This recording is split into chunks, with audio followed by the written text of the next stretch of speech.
Right, so welcome to episode 1. It's the recovery of the LGT, the London Grand Tournament. And joined here by Mr. Thomas Gould. Give us a wave, Tom. Hello. And Edward, or Ed. Do you go by Edward? I go by any variation of. I'm really not too bothered. From Close Order fame. And James Ramsey of Hello. James Ramsey fame. Hello. And we're just going to cover off our recent tournament experiences at the London Grand Tournament. Nice big event held once a year. And we were doing the Old World tournament for this one. We each brought, I'd say, different armies, but we didn't. But we all had different experiences. Nice. So, running through, I brought Bretonians. Tom, what was it you brought? Shockingly, I bought Bretonians too. Interesting. Ed? I brought Dark Elves because I, despite being in the group chat, wasn't invited to the party. No. Fair enough. I definitely could have brought Bretonians, and I could Yeah, have done this. And James, what did you bring? Bretonians. We're close. So just going to kick straight into it. We all of us played all 5 rounds, which is nice as well. And we got some pictures to do a little bit of a talk over of our games. We won't go into too much detail because it'll take absolutely forever. But we'll get the majority of the bits in there. So we'll just do round 1 each. Ed, you can if you want to talk about yours. I know you already have a video out about your tournament, which we'll have linked. But starting from myself. So my round 1, I was playing a lovely chap called Murray. He was the only player at the event with Ogre Kingdoms, which was nice. And it was the first time I played against him too. So as you can see on my screen here, he had his list up. So Murray had a Tyrant on Stonehorn, he had a Slaughtermaster level 4, 2 units of big 20 Noblars, 2 of the Cav Ogre units, a small unit of 3 Iron Guts, 3 Lead Belchers, and a big unit of 8 Ogre Bulls. I can't fully remember the first mission, but It was Breakpoint. Breakpoint. Right, quite interesting against Ogres. This game boiled down eventually to the fact that those cannons are absolutely busted for Bretonian exiles. I flew my Pegasus, as you can see on the screen, on the top right, killed a Gorger, got their blessing.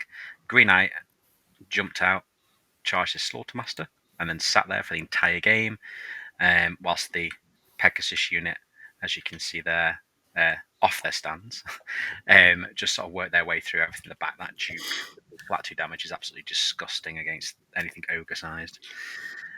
And that ended up in a 17-3 win. I clearly, as you can tell as well, did not touch that Stonehorn guy because he is nigh unkillable. And that was my round 1. Nice. Absolutely lovely fella. Great game. Nice to learn a bit about the ogres and what they do. And seeing the cannons as their first test game in action, they're absolutely gross. What did they do that was so good in this game, particularly? Was it just It was because they're damage D3 plus 1. Everything they hit was just literally 3+, and it died. And it's hard for him to avoid getting multiple ogres hit in one go a lot of the time. So yeah. Did he have quite ranked up units? Was he running 2 ranks of ogres? With the Ogre Balls, the 8-man he did, but he ended up sort of turning to the side. But his my top right there is where I swung round from. So he sort of turned to face the oncoming Pegasus bomb. So that meant he had his side on to the cannons a fair bit, which hurts. And then the Baron, the damage 2 Baron. Oh, what a guy! He just really worked his way through the Mornfang cavalry quite easily because they just don't have, because they have a 4+ save. He's AP 3. There's not a lot they could do really there to stop him. And the Green Knight tying up his wizard who had illusion, so miasma and stuff. It could have stopped the Pegasus unit. The Green Knight's job was to stop that from happening. And ended a 17-3 after it got broke. Very good. It was nice, lovely first game, lovely guy. Top chap Murray. I'd definitely like to play him again. Lovely. Excellent. That's always what you like at the start of an event. You want a win, you want a comfortable win, and you want to play someone who's just really lovely. That's the Yeah. best Yeah. combination of factors. Yeah, you can't beat that. And, It is. game one, having having a nice chill game.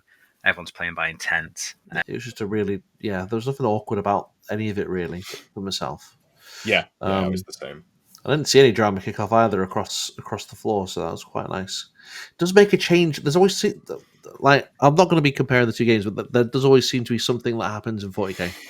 So it's nice to be at an event where nothing happens. Well, let's be reasonable. We haven't a lot had bigger. anywhere near established of a scene It's true. in the old world, so we haven't had True. time to grow our dickheads. You know, you've got to water them, you've got to feed them, and by that I mean let's make a scene that doesn't have dickheads at the top tables. That would be really lovely. Lovely. Got to age like a fine wine. Absolutely. Real.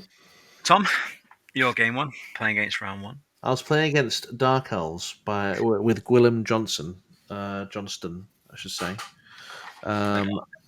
Yeah. So I'll go through his list very quickly. He was a really, really nice guy. Again, There you go. lovely. Thank you. Right. So he had a Death Hag 2-hand weapons on foot. He had Rood of Cain and Ogre Blade. He had a Supreme Sorceress. It was a level 4 on a Dark Pegasus with a Tomb of Furion and an Elementalism.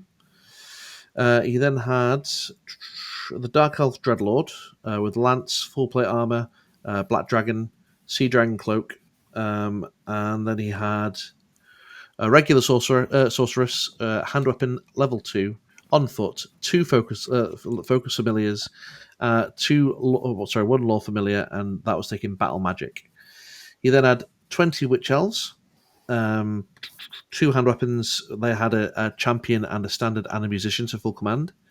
He had 6 dark riders, 10 repeated crossbowmen, 7 Cold One Knights with full plate armor, and the Dread Knight had Ruby Ring of Ruin, 8 Dark Elf Shades, and then 6 Harpies just to be chaff, basically. A lot of stuff.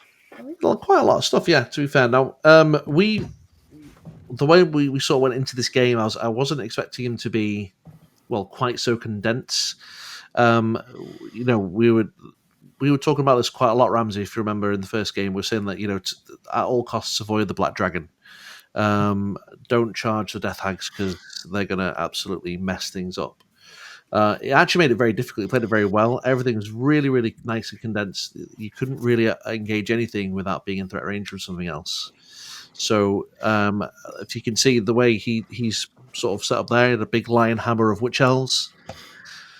My Pegasus were going to try and skirt around the sides, and I had the other 3 units to try and sort of harass on the other side. I didn't really know what to do with my Knights of the Realm, so they were just sort of there to threaten the witch elves more than do anything. I was never going to actually charge them, if that makes sense.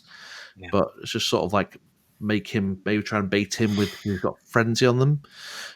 So that was sort of the plan. But his deployment did throw me a little bit because I couldn't really see an opening. I don't know if you guys could see something, but he is really quite condensed there. Everything's covered quite nicely by everything, really. Obviously, the Green Knight, he'd pretty much zoned out there with the Harpies and the repeated crossbowmen. They were never going to do anything anyway, but I couldn't get him in there at all. So, what's your guys' thoughts? What did you do with the Green Knight in the end? Did you go on the? I went on the hill top there with the shades, right at the top left. It's probably worth mentioning that at this event, the Green Knight was able to pop out of hills and also any vortex that was dangerous terrain. So slightly different from the regular games you might have played. Definitely. Not even the reason that you 3 went Bretonians, because that was announced after list cutoff. Yeah. Would have took it anyway. I enjoyed that. It was very nice. I bet you did, you fuck. It was good.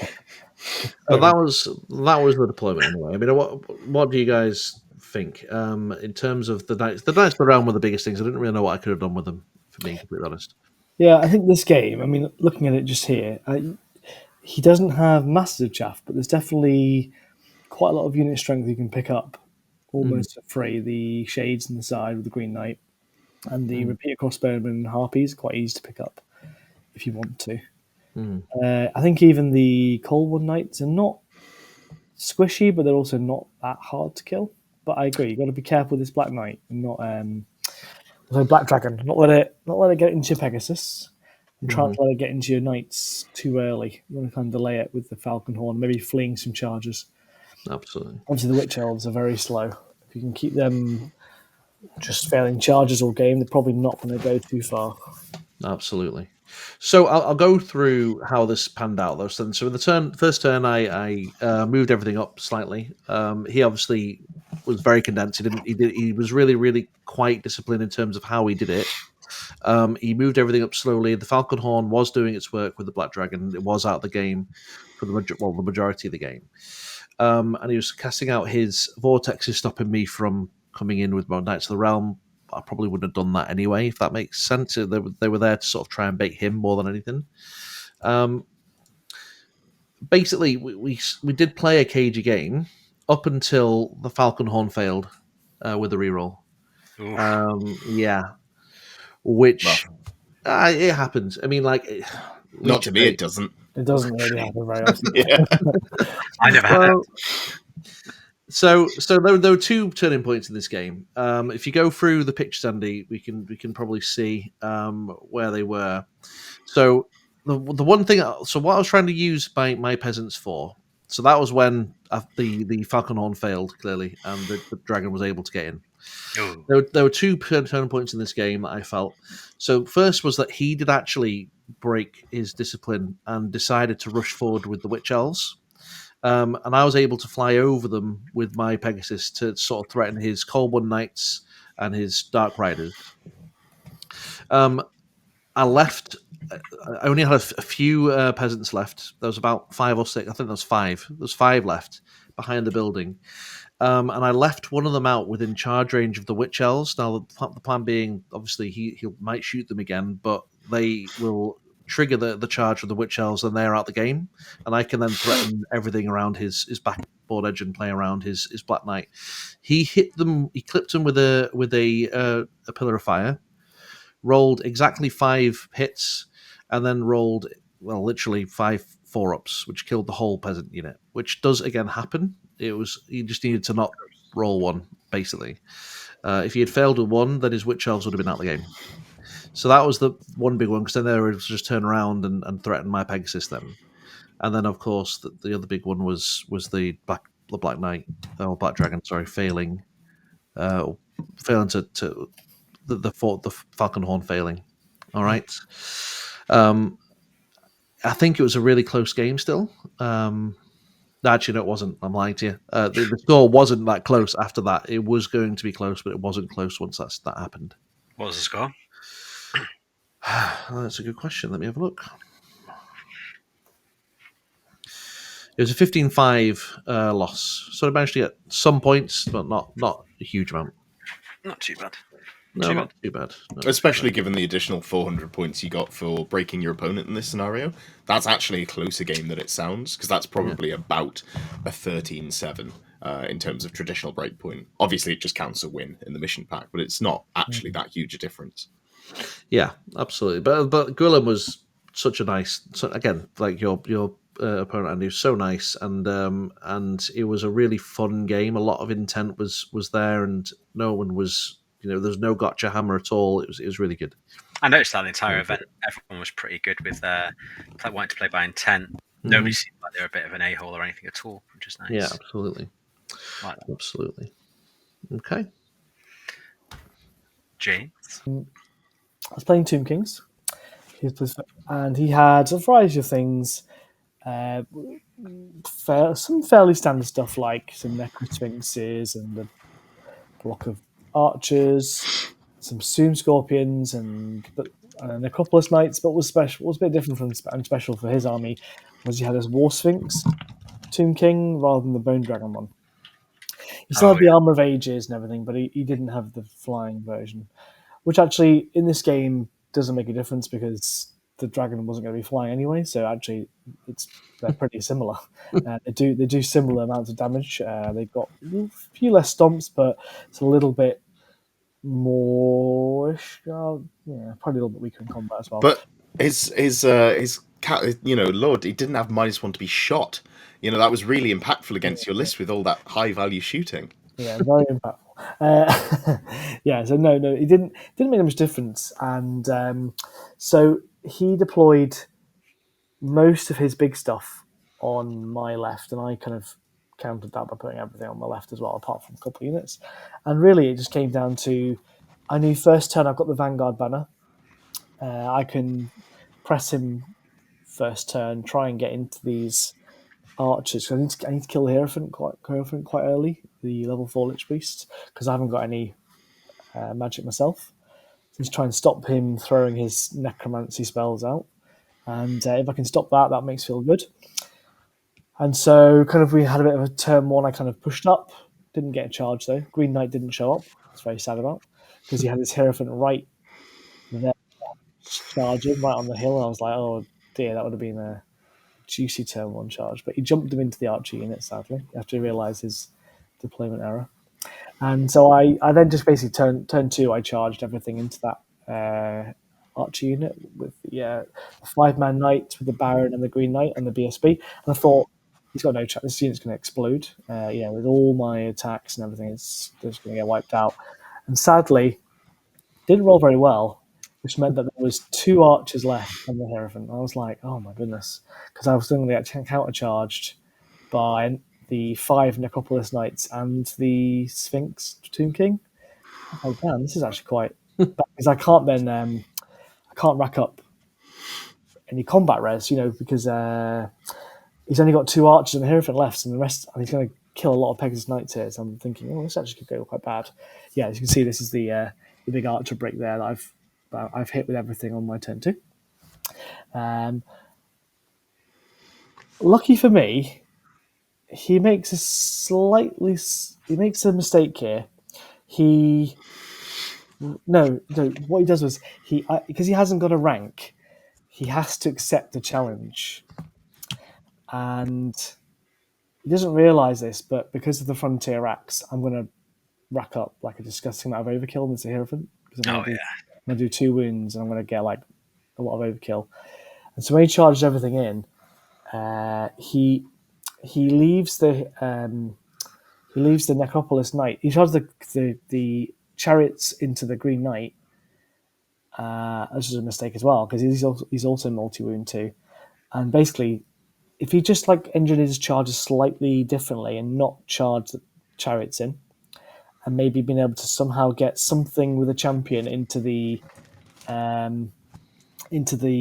combat that wasn't the Sphinx. Actually, because I think the Sphinx joins the combat the next turn. I think he kind of blocks himself in at this point. If he'd put the Sphinx where the chariots were, that would have been maybe a slightly better position.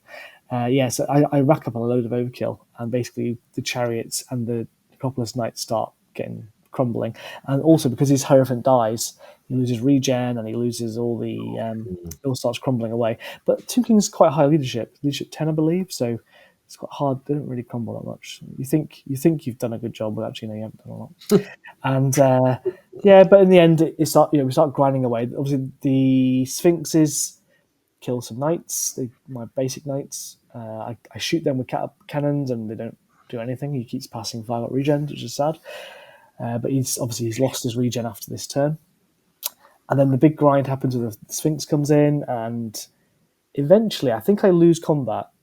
But because the whole army is basically stubborn, I just fall back in good order with Swift Stride, get away, and I'm free. And I'm like, okay, now I can just run away. And basically I spend the rest of the game just running, because I'm quite worried about breaking. It actually comes down to the combat on the right, those knights on the far right against the chariots.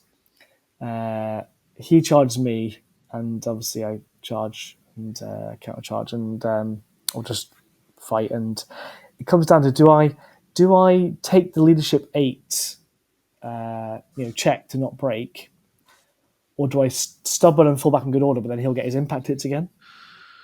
But if I roll it, I could fail. I could then immediately properly run, and they could run me down, and I'll actually then break instead of him. So we end up breaking each other. Actually, end up both breaking at the same time. But I'm quite far ahead on VPs. I'm about 500, 600 points ahead on VPs. So it's quite a comfortable win in the end. But it was kind of funny that we both broke. Kind of showed this army doesn't have a lot of a lot of wounds. It felt quite light on wounds for that The point. Bretts did. Yeah, it did. Because I lost the basically all the chaff died to the sphinxes, just keeping them out of the game, basically just killing rubbish. But of course, that's like all the wounds are. Yeah. So that's where my first thought was, maybe I should have some infantry that could not have died and given up like all its unit strength. That would have been good. The Yeoman Guard. Yeah, Yeah. there we go, something like that. Yeah. So in the end, I think it was a 14, which is a decent win, but it was definitely harder than I thought, and I was a little bit surprised actually by how difficult it was. Yeah. Bit of a different Tomb King army as well, which is interesting. Not Mm. what you typically expected to see, I think, really. Yeah, I mean those sphinxes are just annoying. If they just make saves, they're just really annoying to kill. Just don't die very easily. Yeah. I mean, to me, is Breakpoint quite hard to get a 20-0 on? It feels quite difficult to get 20-0. I think if it depends on your opponent's army, really. What's easy to get points out of and what's not. But you have to be quite good at engineering it, because the game could just suddenly end before you might both kill quite a bit of each other's army, a few hundred points worth, and then you have a really good turn or two, and then they break suddenly, but you've not finished that extra gap. You've not got their expensive units like their dragon or something, which is worth a lot of points. Yeah, I think it's a really cool. I actually really enjoyed this as a mission. I know loads like mixed feelings about it. I thought it was pretty cool. It feels like an army. It feels like a mission where you have to kind of think about how you build your army there, because some of these armies with lots of little small units, like and then big units, like say Ed's list, for example, loads of small little units that could be fairly easy to kill if someone's able to do so. But these If I'm terrible, that is. If you're terrible, and then those big monsters worth loads of points, it makes it quite a different game when it comes to Breakpoint. So coming into the event, I was like, Breakpoint, not a fan. Having played it, I'm pretty okay with it being a GT staple. It's just, regular open battle, but with a little bit of spice. Yeah, spice, yeah. I do feel like maybe for the a fixed turn positioning of length, it, maybe as well. but maybe I was thinking we lost Romney. I was thinking maybe actually the positioning of the actual game, like having it just before lunch doesn't seem like a great idea. Do you know what I mean? Because you could literally go up and Yeah. but if maybe you have it game 3. Yeah, at the end of the day, where it really doesn't matter if if you're going over a little bit. Well, yeah. I mean, Ed, I don't know if you want to go through your first game, because I know you've done it in your video. I'll blitz through it. So Yeah. I've done a video where there's I've gone through all 5 games. I've done some post-game interviews. That'll be linked down below.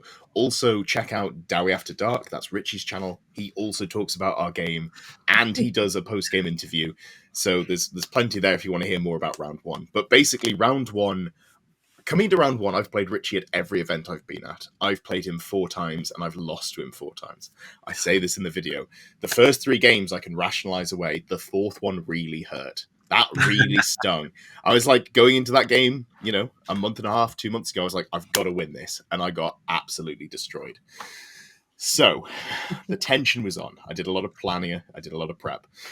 And it helped that he brought a list that in retrospect he's not happy with. So that was good. Also, I'm finally, just to get my digs in, I finally got the list advantage. Instead of running some stupid skirmisher bullshit, I'm doing skirmisher bullshit, but 2 dragons as well. So that's, a pretty good place to be. Basically, I set up, Richie turtled in the right-hand corner. I knew he was going to do that. I'd seen his deployment practice that he'd been doing for LGT. Also, I've played him enough times that I know how that sort of list plays. And I just sort of went, I'm not concerned about my Dreadlord getting shot, because he didn't have really any magical shooting. One of the cannons was magical, one of them wasn't. So I just put the Dreadlord out in front of his entire army. I was like, I'm going to charge your anvil. Then he buffed the anvil with the Rune of Hearth and Home, I think it is, that gives it the +1 save and the reroll. Yeah. And then I went, cool, I'm going to charge your rangers instead that are right next to it. Charge the rangers. I can't remember if I think I broke them or, whatever. And just from there, it was kind of like just playing a game of mop-up. There was a funny moment on turn 4, which I haven't talked about, which was where I told him, I was like, look, all I need to do now, because I've been tracking it throughout the game, I was like, all I need to do now is finish off this unit of Thunderers, and if I kill them, I win. So I charged my Dreadlord into the unit of Thunderers, and then just didn't do anything else with my turn. I just left everyone else standing around because I was like, oh, I just charge you and I win. And then I didn't, like, I got challenged out. And, like, it was really early in the day. Like, my brain hadn't fully kicked in. I was like, obviously won the combat, but then, pushed them back. And I caught them, but it was only a fallback in good order. And then he got another turn to try and finish off everything. It didn't, and I killed him on his turn. I think I won on his turn, basically, at the end of his turn. But I was just like, I was stood there going, huh. That was a whole turn that just didn't need to happen. That was really sloppy on my behalf. And nothing died. It's just the sorceress got closer to death as opposed to anything. But yeah, so double dragons, dwarves really struggle with double dragons, unless they're specifically tacked to it. A couple of grudge throwers, lots of iron drakes with the Trollhammer torpedoes, all of that good stuff. But yeah, I felt very comfortable. Once I got a couple of turns into that game, I realized that I was setting the pace, which was nice. It was a good game, and I enjoyed it.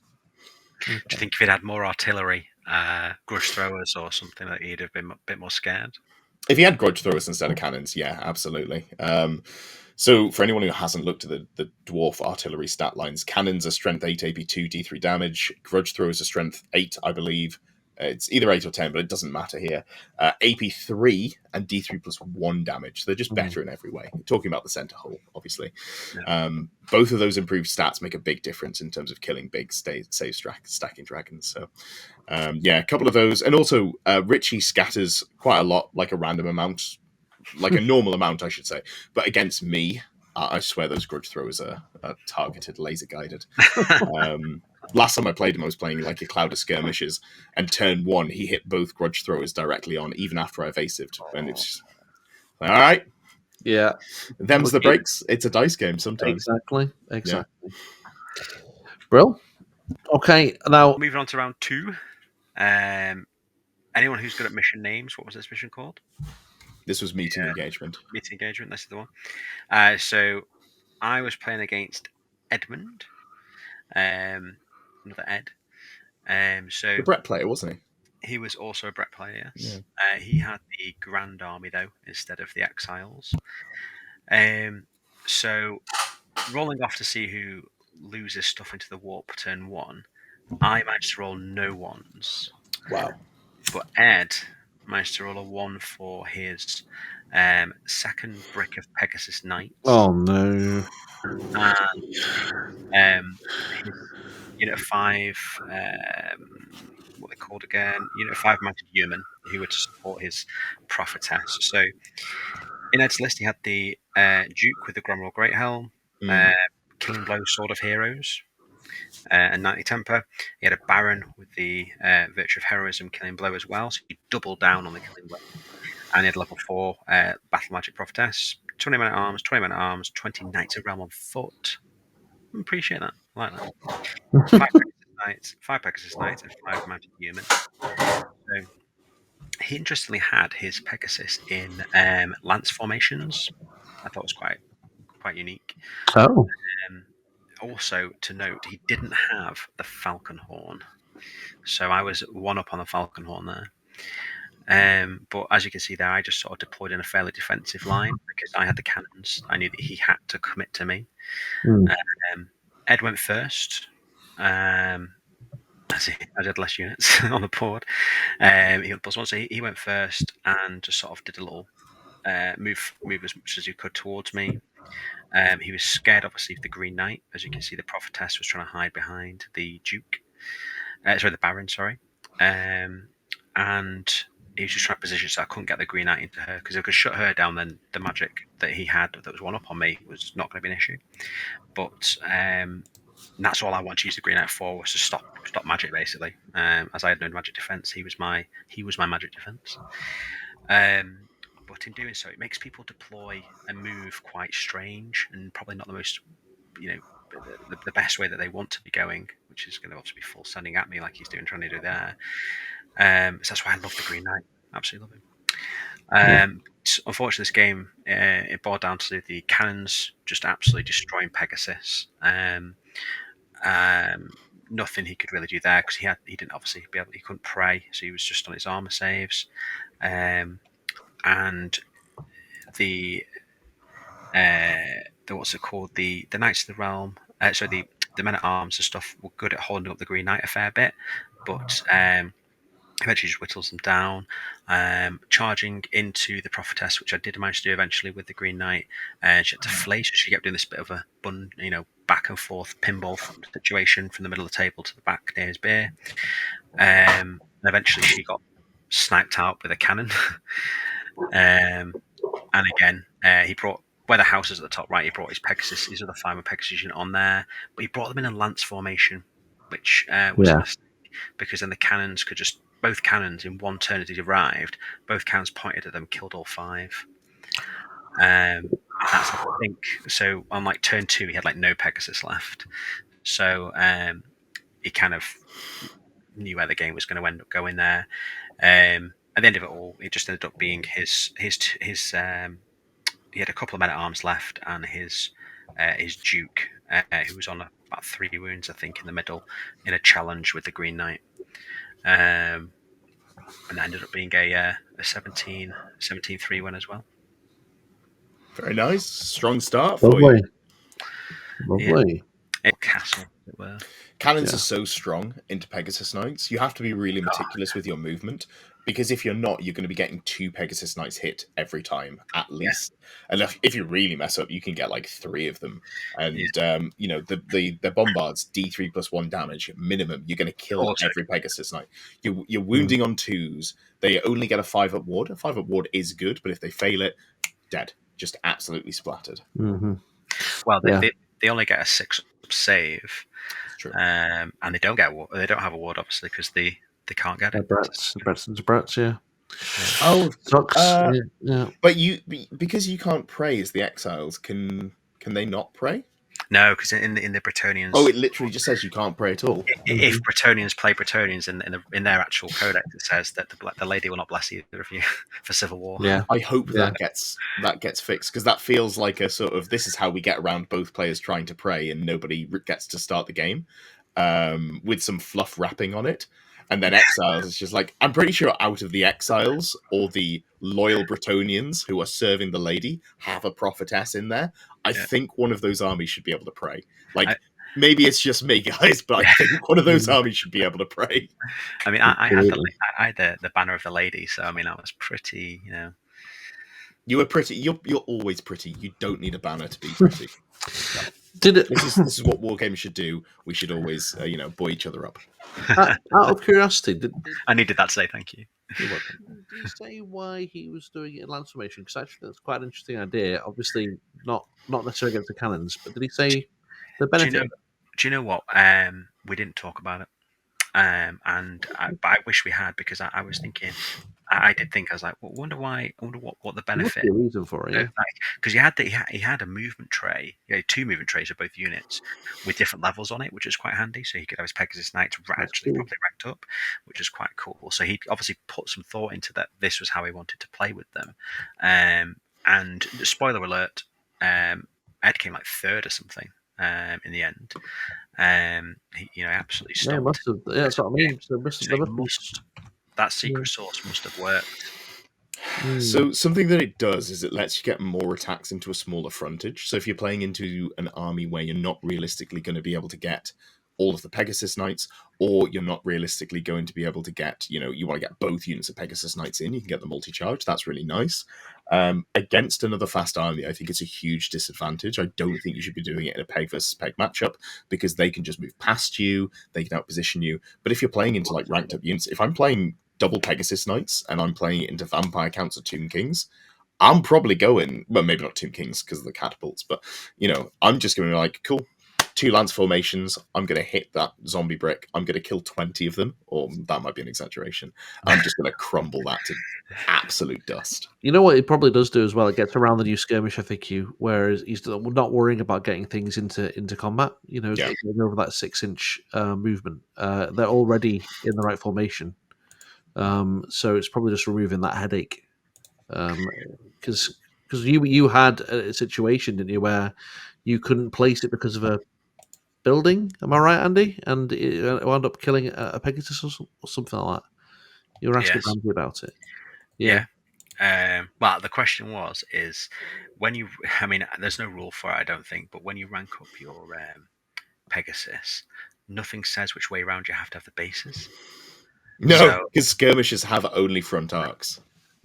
So really, it was like, can I put one of these Pegasus bases side on behind my other Pegasus so I could squeeze in behind this awkward situation I had with the house? There's nothing in the rule book that really sort of clarifies which way around you have to face your models and the bases, because they're on these rectangles of skirmishes. It's absolutely, not very clear. That's the sort of thing where realistically your opponent's going to go, okay, let's just get a TO to resolve this.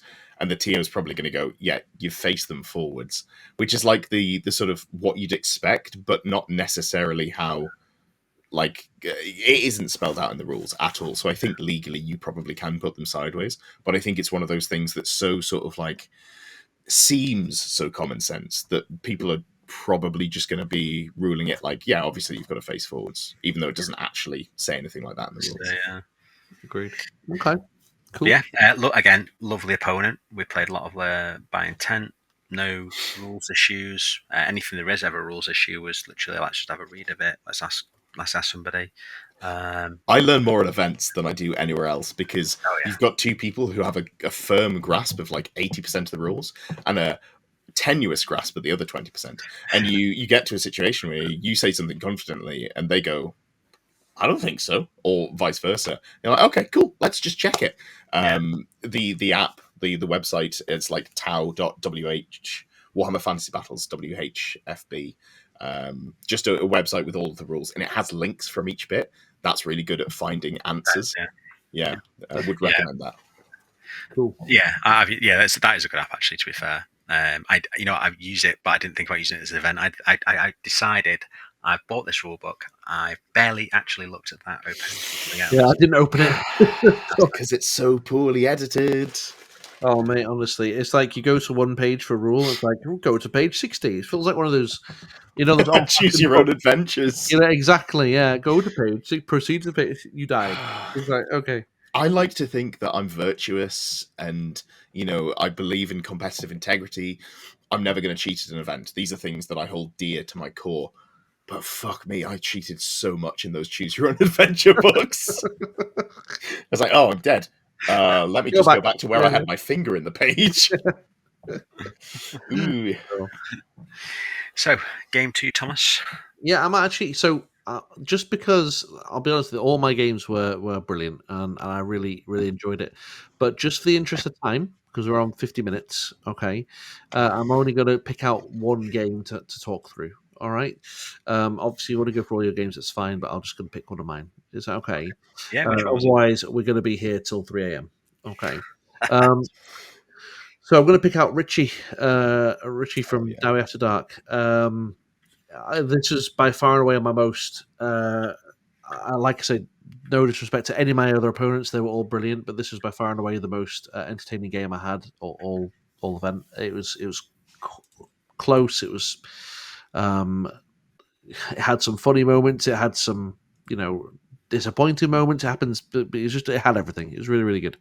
I know he's gone. Obviously, he's got his own video, and I know Ed, you've got your own video where you talk about his list. I'm going to just go through it again, just for the purpose of this video, okay? But you can also go to both of those. He had the Athane with great weapon, full plate armor, pistol. He had Battle Standard Bearer with the Rune of Grugni, Rune of Battle, Rune of Courage. He had Shield Bearers, Master Rune of Gromrel, and Rune of Preservation. He then had another, the Fireball Fane that everyone knows about, the full plate shield, full plate armor shield, Rune of Accuracy, Rune of Rapid Fire, Master Rune of Bursting Flame. He then had an Anvil of Doom, which had Rune of Preservation and then two runes of Spell Breaking. Burlock Daminson with a Furnace Hammer, Rivet Gun, Heavy Armor and General. 19 ranges with everything.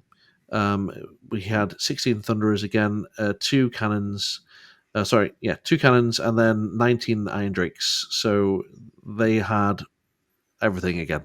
Drilled, full plate armor, Iron Warden with the Troll Hammer Torpedo, Cinder Blast Bombs, and Rune of Hesitation, so you can't charge it. So he actually, I think you said you alluded to it before, didn't you? This was an anti-Brett list, which I was a bit nervous about, honestly, going into it. Obviously, Rich is such a nice guy. Really, all those fears were abated almost straight away. We'll just go through it. So it was flank attack on this event on this game. I chose to put my peasants and my 3-man Pegasus units in the flank. So if you look at that picture in the very top corner, you can see the 3-man Pegasus unit. You've got the Pegasus on this side by the building. The Pegasus bomb, the big one, with all the characters, they had to go in the middle, but then they vanguarded behind the building turn 1, so they couldn't be shot. Then his turn, he moved up. He was able to get like a couple of cannon shots on the Pegasus Knights. I think he killed 1 or 2, but it wasn't like the end of the world.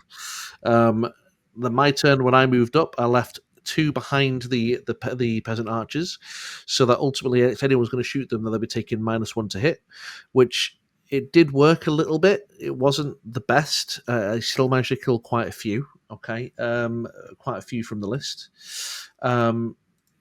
As we sort of progressed through it, I was trying to. I don't really know what I was doing with the Knights of the Realm again. I think the Knights of the Realm were the biggest weak point in this list. They're just so rubbish. I think it's fair to say. The thing, I don't know what you're doing here, but were you charging them in here? Like, did you No, actually I don't really know what I was going to do with them, Andy. I'm not going to lie. I think you might be best not to just keep them at the back and reserve the points. I think my thought process, I think, was actually no. I know what my thought process was, so there's no thinking about it. If he's shooting at the Knights of the Realm, he's not shooting at the Pegasus. So the Thunderers are not going to be putting that much on them. The Fireball Thane is only AP 1, so really, I mean, he might not be doing that much either. The Iron Drakes would have to dedicate something to them to make sure they are no longer there. However, it turns out Thunderers are AP 1, and that Thane, they did do enough to bring him down to, I think it was 2 left, and then they just literally went and ran to the corner and hid for the rest of the game. So that was the thought behind it. The Pegasus actually did weather it quite nicely. I got through it where I had 1 Pegasus left, believe it or not, after the first turn, but all the characters were untouched. So they did survive a fair bit, and they were able to pull off a charge on those ranges and absolutely smash them in terms of combat. He then fled, rolled an 8. I then pursued with Swift Stride, rolled a 4, which was... That is heartbreaking. And that's with your finest war horses as well. They don't get finest war horses. Oh, of course they don't. Yeah. The one rule in the game that they don't get. Exactly. So, but yeah, what it is. I mean, but like, I was still okay with it. I mean, they didn't cover -1 to hit, so they were still going to be hit me on 4s, the Andrakes. And that was not the end of the world. It was disappointing I couldn't get the points, but if they'd have run them down, they probably would have been out in the open and then just be shot at full, at full stretch. So, blessing. Exactly. You complete an overrun.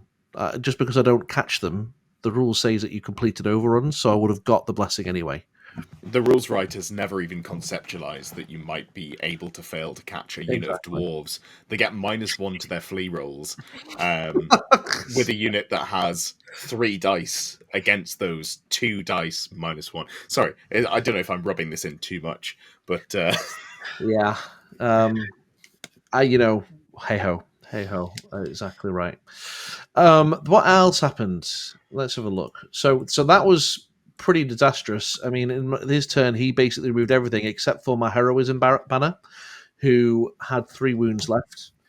So I was really throwing caution to the winds at this point. And he went into the anvil, who I know is meant to be, obviously, he's Rune of Preservation. He's immune to Killing Blow.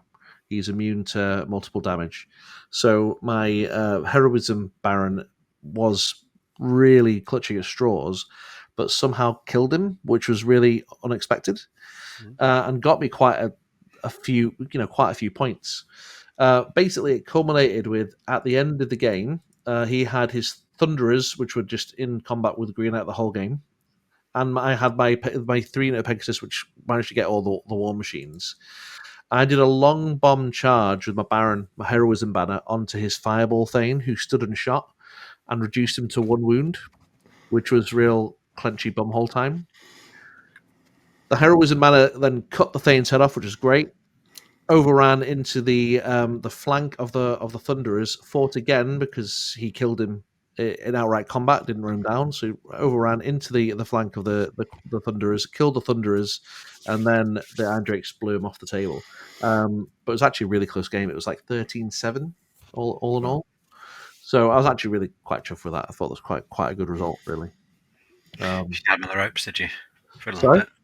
Did he look like he was on the ropes? I never in any way have him on the ropes whatsoever, but it was like remarkably close at the end of it, considering how much I lost in the first 2 turns, and it was just a really good game. Falcon Horn was fantastic in this, just incredible. I didn't fail it once, and he didn't fly at all, so it did a good job. Beautiful. Did you make this charge here from this Green Knight straight to this Thunderers? Yeah, I did. Yeah. The Green Knight actually got beaten twice in combat and got pushed back because of static combat res, but he just didn't. It wasn't enough to be to kill him with the unstable. We reduced him to 1 wound by the end of it. It was quite nice. 1 wound. 1 wound. 1 wound. Fucking Green Knight. Hey, he's my boy. Although, to be fair, and that first I didn't say in the first game as well, something that didn't help was that I didn't come until turn 4, and when he came on turn 4, he died instantly. To what? Probably the Thane. No, that was in the first game, I should say. He died. He didn't die in this game at all. Okay. He was in combat most of it, so it's cool. Really good game. Thoroughly enjoyed it. 2 lovely armies there. Yeah, that's a point. Shout out to Tom, who not only painted his army well ahead of schedule, just has a really nice looking army, whereas the 3 of us goblins were on Discord up until like 2, 3, 4 for some of us, painting feverishly on the Thursday night because all of us had quite a lot of travel on the Friday. So it was a bit of smugness when we pulled up at the travel lodge and Ramsey was there painting. I was like, I get to go to bed now, don't I? Yeah, didn't someone offer to help him paint? Yeah, Andy did. Fall asleep. Yeah, Andy did.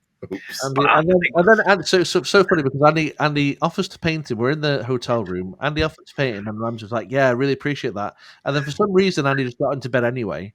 And I was like, "What are you doing, Andy?" He's like, "Oh, I'm just getting comfortable, seeing what it's like for the evening." And I was like, "Okay." Turn around, and he's just like just snoring away. I'm like, the lies we tell ourselves. Like, in no way were you testing to see what the bed was like. Exactly. But they all did. I mean, you're 36 years old. I presume at some point you've fallen asleep in that time and you know how to fall asleep. So I don't know what you were testing out like at all. So the thing was, right, is I'd stayed up till like 2:30 every day for the past like 5 days, right, painting. So my body was just rejecting me. And there was no level of Monster energy drinks that was going to keep it going. And on the travel down, Tom was driving me and Ramsey, and it was like a 3.5-hour drive. And and I fell asleep for pretty much the entire of that drive. So I was in the front seat, right? So I was the best passenger. And then I finally wake up. We get into the hotel, and then 10 minutes later, I'm like, my next thing apart from keeping Tom awake for the drive, which he did stay awake, thankfully. Yeah. I was then going to help Ramsey paint the last bit of his stuff because he brought me some models as well, right? So he's painted some of your art, and he painted those cannons, yeah. So I was like, okay, I'll help. I'll paint some stuff. So we get into the hotel room and I'm like, I've got a bit of a stomachache, and I fluff up the pillows into the corner. I just test to see what it's like, just to see. Yeah, this is my groove. This is right. And and then the next minute it's 7:30 and we're getting up ready to go. To my round 2, I was at lunch and the pairings went up, and I genuinely was stood there refreshing the paging. Just going, not Ramsey, not Ramsey, not Ramsey, not Ramsey.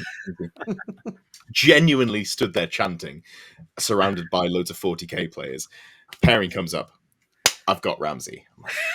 Fuck. This is the worst result. Not because I don't want to play him.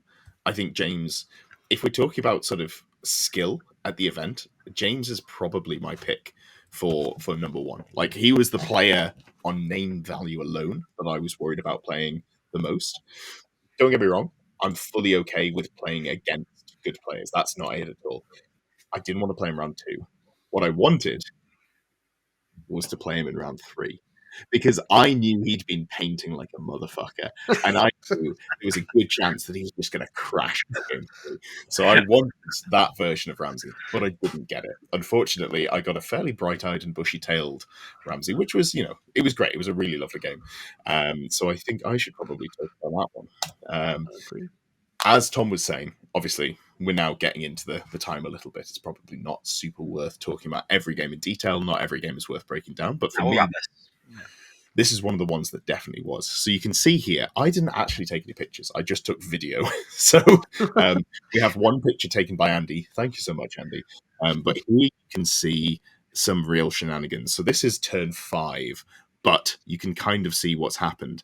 Basically, Ramsey's incredibly yellow knights, which for the amount of time that he spent painting them, I thought were really nice. I really liked them. We were playing, obviously, meeting engagement. We did our roll off. I rolled a 1 on both units of shades that didn't have veteran, so I started with 2 units of cheap skirmishers off the board with scout. I was like, okay, I can deal with that. That's not a problem at all. Then he rolled his Pegasus Knights on the board, Pegasus Knights on the board, character on the board, character on the board. And we're like, all right, cool, it doesn't matter anymore. Rolled everything else out. 1 unit of the Knights of the Realm was in reserve. So both of us didn't really get affected by the mission rule, which is perfect because it meant that we had just a good game that wasn't ruined by a bit of game RNG. Because they don't come on turn 1, they come on turn 2, which is so long, especially if you go second. For anyone who hasn't seen my video, my list is 2 dragons and then all skirmishes with as much scout as possible. It has 3 drops. Oh, sorry, there's a unit Cold One Knights there with a ruby ring because picante. But basically, the list is 3 drops plus scouts. So every game, I got the +1 to go first, apart from game 4 when I really, really needed it, and that's because it was flank attack, which doesn't give you a +1. It was bullshit, and I won a refund. Back to game number 2, which is the one that I was playing against Ramsey. So, because we were diagonal deployment, I had basically 3 bits of terrain that I had to worry about in terms of the Green Knight popping out and fucking my shit up, basically.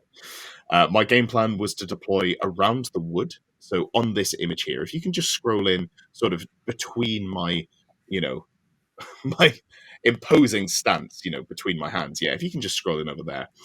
So basically, my game plan was to deploy, that's perfect, roughly around there. Where the notepad is, I put both my dragons, and then I put some skirmishers around there. I put the Cold One Knight in front of the 2 dragons, so that if Ramsey did Vanguard forwards and try and get a turn 1 charge, because the deployment zones are only 12 inches away from each other.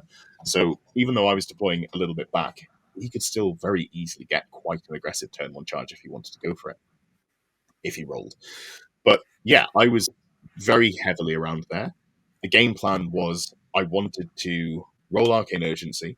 I wanted to go first. I wanted to put my Dreadlord in his backlines, and I wanted to eat his cannons on turn 1, eat a cannon on turn 2, eat a cannon on turn 3, and then just do some other stuff. While he's scrabbling to deal with that, I've kind of got free reign of the rest of the map. What happened in game is I didn't roll Arcane Urgency. No. This happens before deployment, but I was like, I've got to still go for the same game plan. I've got to deploy forwards, but not far enough forwards that if I lose the roll-off, I just lose the game. So I won the roll-off. I marched my dragon 20 inches forwards. I looked at its position, sort of 6 inches into his deployment zone. I went, God, I wish I had Arcane Urgency. And then, obviously, the important thing about this is Falconhorn. Ramsey then passed every Falconhorn, apart from turn 4 onwards, when I had killed his general. So, love it. Yeah. But yeah, no, it was a really good game. So the way the matchup went was I tried to maneuver into his backlines with my dragon. And this was blocked by the Green Knight. So we talked it through, and basically I positioned in a way, I knew the Green Knight was coming on the hill. I positioned so that, yes, you were going to be able to charge me, but you were going to clip one of my edges, basically, by moving the minimum distance. And I then, in theory, if, I win the combat on Ramsey's turn, the Green Knight gets pushed back, I then can charge around him into the cannons. That was the game plan. And I talked this through with Ramsey because I think his intent is a very important way to play the game. This is one of the very few times being open about my intent has screwed me. Because he was like, yeah, no, I agree with that. And then he was like, just a heads up, I can move my Knights of the Realm behind the Green Knight, stop him from falling back, and you're just locked in combat. And I was like, thank you for letting me know that is an option. I'm going to do it anyway, because I have nothing else going for me in this game. Like, I was feeling so behind from day dot. It was rough. Basically, the plan was lose one round of combat so that the Green Knight ended up dying on Ramsey's turn. That was the entire game plan, just for the maths there. Which didn't happen. It died on my turn, which is the worst time it could have died, because then I could have charged before he respawned. Yeah. But I was like, the dragon's relatively safe here. It's points denial. It's my general. And also, if I get through, I'm going to clear up 2 cannons, and I'm going to be really, really happy about that. On the other side of the map, the cannons were just sort of lobbing shots downrange into my sorceress on dragon. She passed 3 out of the 4 relevant 5-up wards. So instead of being chunked to shit, she was on 7 wounds. This was really nice. There was a little bit of skirmish positioning. My crossbow shades came in. I positioned them so that they could shoot into the Pegasus Knights. Ramsey done a really nice trick where he overlaid the 2 units. A little bit of 40k, big brain thinking coming in there, because each unit was, there was at least one model behind a model from another unit. It was giving the other unit partial cover. Did he get it so it's half of half both times? It didn't even need to be half. It was literally just like one model. It's like, cool, I can't see up to half of your unit. You get partial cover. Congratulations. Well done. Well played. So I flushed my rolls a little bit, but let's be honest, repeater crossbows were not going to put a big dent in that. And I did absolutely nothing. I also had, and it's dispelled before we get here, I'd sent a Pillar of Fire very deep turn 1 and the Black Horror. And I was just like, please reach the bombards. Please connect, please connect. Yeah. There was a bit where I said I was going to dispel the Pillar of Flame, and then coming into my shooting phase, I was going to recast it and then launch it towards his Knights and Ramsey. And I was like, just a heads up, at this event, you can pop out of a Pillar of Fire. You probably don't want the Green Knight within 12 inches of your caster. And I said, thank you so much, buddy. I really appreciate you bringing that up. Do you mind if I leave the Pillar of Flame where it was? And he said yes. And that was fine. And then he dispelled it on his turn, which is, only right and proper for such a gentlemanly move. I can't argue with that at all. So I was basically on the top-hand side completely blocked in. Dragon into Green Knight, pinned in by Knights of the Realm that are doing more than they've done in probably any game ever. Just standing there holding an unbreakable unit into a 466-point dragon that just cannot for the life of it do anything. Full of impotent rage, like real sad. On the bottom side, there are 9 Pegasus Knights. I've shot them for my entire turn. Nothing's died. I'm feeling like, oh no. And yeah, basically on that turn 2, Pegasus Knights charge in. They kill some shades. 1 unit runs off the board. The other one elects not to. No, sorry, that was it. He goes for the charges. 1 unit goes in, the big unit with the characters. The other unit goes for the other squad of shades. I decide to flee. I flee off the board, and that way don't give him like a really easy overrun. I'm trying to bait him into a spot where I could charge the unit of 4 with my sorceress. It doesn't end up happening. He moves into, he overruns but gets a nice distance, so it doesn't actually matter. But I was setting myself up for success if the rolls went badly for him. That was what I was hoping for. We just have this sort of weird skirmish around that woods where there's 9 Pegasus Knights and then a unit of Cold Ones and a Sorceress and Dragon. All my chaff gets picked up over a couple of turns. Then the squad of 4 Pegasus Knights goes into the 4 Cold One Riders. The 4 Cold Ones... Mistake. Mistake. So it starts off 4 Pegasus into 4 Cold Ones. And at the end of that combat, it's 4 Pegasus into 2 Cold Ones. But I give ground. I don't fall back in good order. I just give ground. And I have the Banner of Harganeth, which gives me an additional pip of AP. I've got AP Armorbane 1 on the Cold One Jaws. So basically, each model has 3 attacks at Strength 4, AP 1. 2 of those attacks have Armorbane 1 as well. So it gets to a point where 2 Cold One Knights with their 2-up save into now, just hand weapons from the impotent Pegasus Knights who haven't broken them on the charge, just sat there going, you've just done 2 wounds to me. One of my Pegasus Knights have died. I've done no wounds to you. Yeah. I lose combat. It's my turn.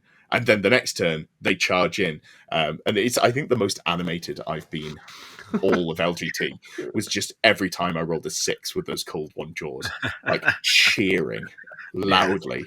It was a I really think fun I heard your game from like 3 tables away. It's like, oh, there's Ed. Yeah.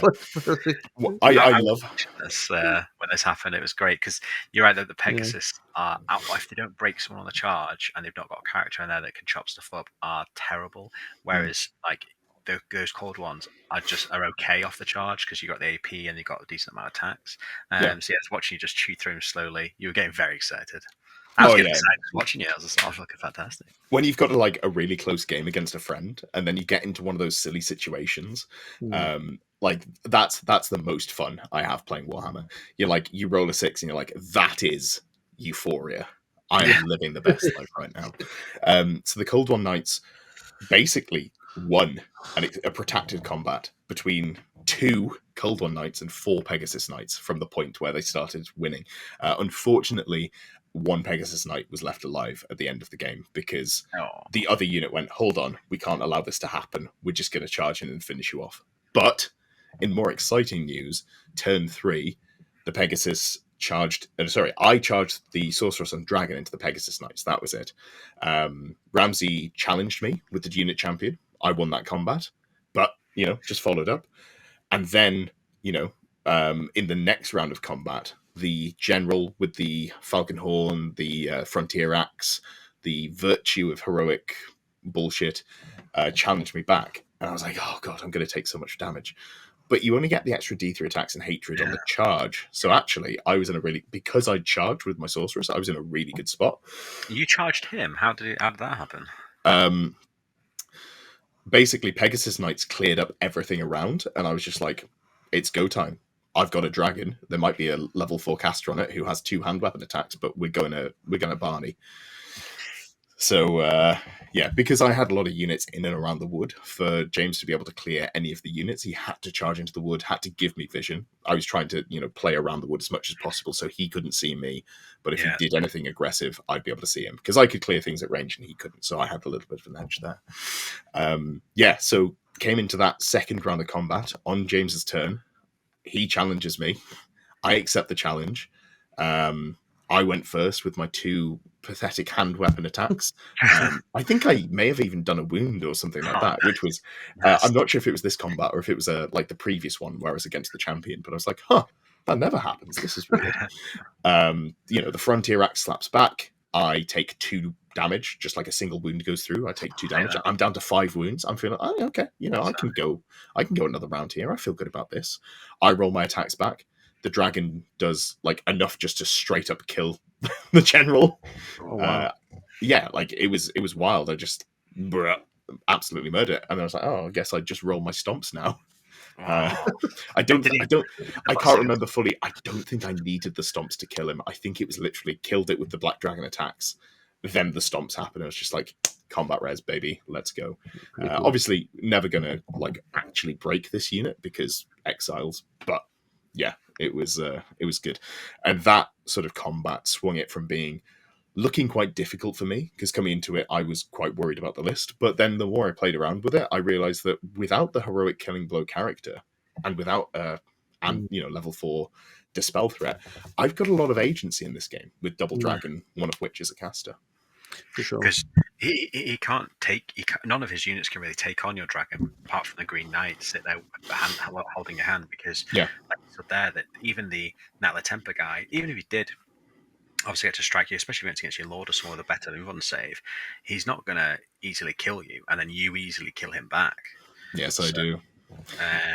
It's not a great matchup. I think Ramsey would probably agree as well. Is that with this, you wanted to dance around the dragons you're claiming against. It's the way you want to play the army. Unless you can get some good wounds through with the cannons to start with, and then you can obviously finish. That was what he was going for, yeah. And I made those saves. Yeah, he did. Did you do that to someone else in another game? Pretty sure when I'm I was not sure. listen to your game, you said that you passed a bunch of inbound saves. Yeah. Cheeky. Did you find, in terms of obviously missing out on the heroic Baron? Obviously, I find that he makes people play a little bit differently. It kind of feels like a Green Knight type role. Did you find at any point, Andy, you missed that at all? No. If you and Ramsey took the same And role? I even played the guy with the high elf guy with a double dragon, double phoenix. Yeah. the No, I don't feel like I really missed having a killing blow guy because Oh, wow. I found that the version of the exiles with the cannons, because remember obviously our list is different because you don't have that shooting ability, but you're playing this kind of like reacting kind of game. I'm not really wanting to go out and hunt somebody down. I'm happy playing like I used to play with 40k, which is winning by a small margin. Though in a 5-game tournament, and if it's quite sizable, you need some big wins. But I find you can easily just win by a small margin by just using your ranged threats and then reacting to the small bits that someone else throws at you. And when big dragons came along to scare me, just scatter, just get the hell out of dodge. Your list is fast enough. The knights can just zip past as well, just go 16 past, and your Pegasus can fly out the line of sight. So I wasn't too fussed about big dragons and trying to kill them. Okay. So I didn't really feel like I missed the killing blow guy. The Nightly Tempered Axe guy, though, oh my, I would never not take that guy. He is so good, so good. Okay. Here's my hot take. I think that the Duke with the heroic vow Insane. he's a bit of a pub stomper, and I think against good opponents, he's not going to be anywhere near as good. Here's the thing. If I'm playing Bretonians, I still want him in my list until I've played like 5 or 6 games with him and I'm like, oh, actually, I feel like I can play without him. But like the space control he offers, I think is really good in the first sort of 3 games you play at a GT, where you're in theory playing against people of like middling skill. When you get to those sort of top table games, I think his ability is going to really fall off because your opponent's going to understand that actually, if I am playing Pendant of Caliph, I've got a 4-up ward. They've only got 5 attacks. They're probably not going to get multiple killing blows, if any. If I get the charge, I might just kill him straight up. Yeah. So when I was playing Grand Army, I would run a Duke, but I wouldn't run him as the Killing Blow Duke. I actually think that the Duke is better off with the Ogre Blade Knightly Temper combo because he puts out so many attacks. I would still take a Baron, however, with the heroism just to give you that threat still. But yeah, I know what you mean. Like people can easily play around him, but that's what I mean by does he not fill a similar role to the Green Knight? He makes people play differently. Whereas if you don't have that threat, you don't play differently. You've got a game plan that you stick to, right? Well, If there's something that can on the roll of a 6 remove a 6, 7, 800 point model or whatever it may be, a 500 point model. What I don't like there though is that it's It's yes, a lottery machine, right? that it can, but if I mean it's not. You're more likely to not roll that 6 than you are if you find anything half decent, because most things are weapon skill. The good stuff is weapon skill 7 or 6, depending on your character. So you're on 4s. You have to, if you got your Paymaster's coin or whatever, fine for the re-rolls. Yeah, and then you're just fishing for that 1/6 that I don't know. It just and then that thing probably kills you back. In a lot of cases. Unless you are the tooled up Duke and you've got your Gromor Grey Helm and Syrian's Locket.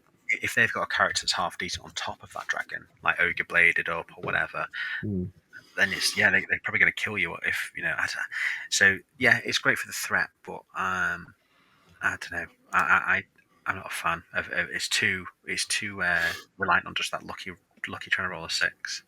Okay, fair enough.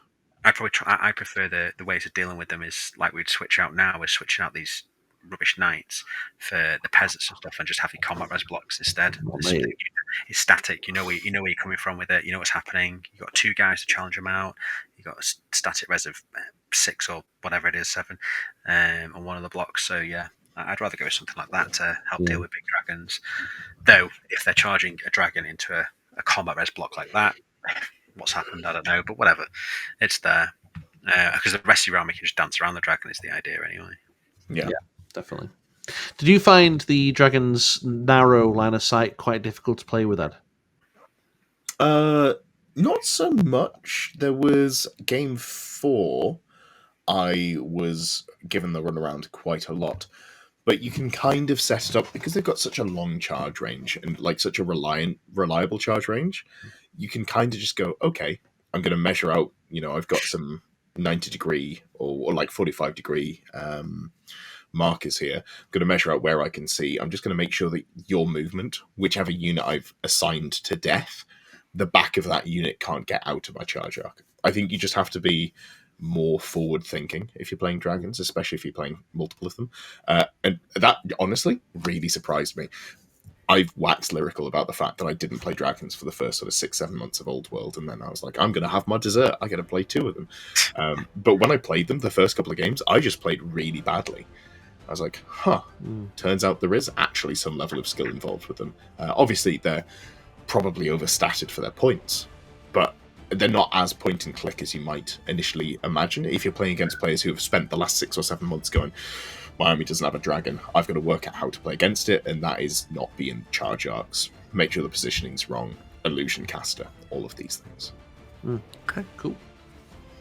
You've really got to look a turn ahead, I think, with those dragons, haven't you? Because if not 2, yeah. Yeah, you've only got 6 turns, and you can easily waste turns by people doing that. You're not really planning your phase, your next phase, charge phase, based on what they're going to do on their movement phase, without measuring what they can do out. And you go, bugger, they move back.